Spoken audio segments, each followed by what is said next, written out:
तो लोग कहते हैं स्ट्रेस और डिप्रेशन एक ही चीज है। कोई इंसान अगर 2 हफ्ते मतलब 5 दिन 6 दिन स्ट्रेस में है किसी बात को लेके, मतलब वो डिप्रेस्ड है। तो मुझे तो सबसे पहले आप ये बता दीजिए स्ट्रेस और डिप्रेशन में डिफरेंस क्या है, ताकि मैं सबको क्लियर कर सकूं और अपने यूजर्स को भी क्लियर कर सकूं कि अगर आप स्ट्रेस्ड है तो आप डिप्रेस्ड नहीं है। हाँ जी। तो वही है स्ट्रेस, अगर 5 दिन का स्ट्रेस है, जो टाइम ड्यूरेशन होता है ना, ये बहुत इंपॉर्टेंट है।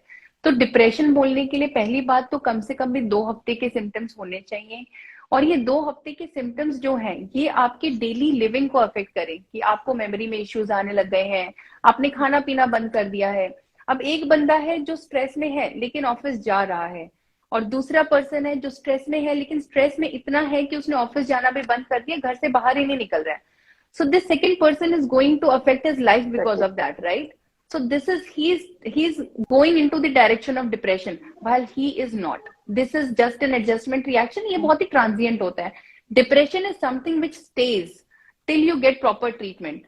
So depression के लिए आपको consult करने की जरूरत पड़ती है। तो depression वही है, हमारा triangle होता है, होपलेसनेस, वर्डलेसनेस, हेल्पलेसनेस का ट्राइंगल, जो कि 2 वीक्स तक रहे and it affects our daily activities, हमारी डेली एक्टिविटीज को अफेक्ट करे। नहाना बंद कर दिया है, जॉब पे जाना बंद कर दिया, खाना पीने में डिस्टर्बेंस हो गई है, सब जंक फूड खा रहे हैं। सो डिप्रेशन में खाने की भी बड़ी प्रॉब्लम होती है। लोगों को बहुत ज्यादा मन करता है कि वो जंक फूड और फैटी फूड आइटम्स खाएं, क्योंकि स्ट्रेस और डिप्रेशन से क्या होता है कि हमारा जो स्ट्रेस सेंटर होता है ब्रेन में वो एक्टिवेट होता है, और वो कुछ हार्मोन्स प्रोड्यूस करता है विच आर बॉडी के अंदर ही स्टेरॉइड हार्मोन्स बनते हैं।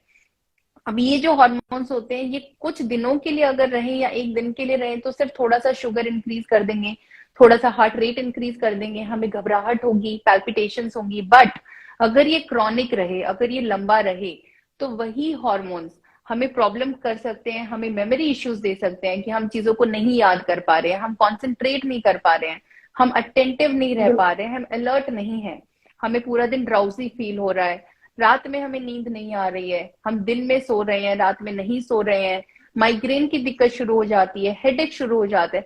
तो ये कुछ फिजियोलॉजिकल चीजें हैं जो इससे डिप्रेशन से क्रिएट हो जाती हैं, और ये फिर बढ़ती चली जाती हैं।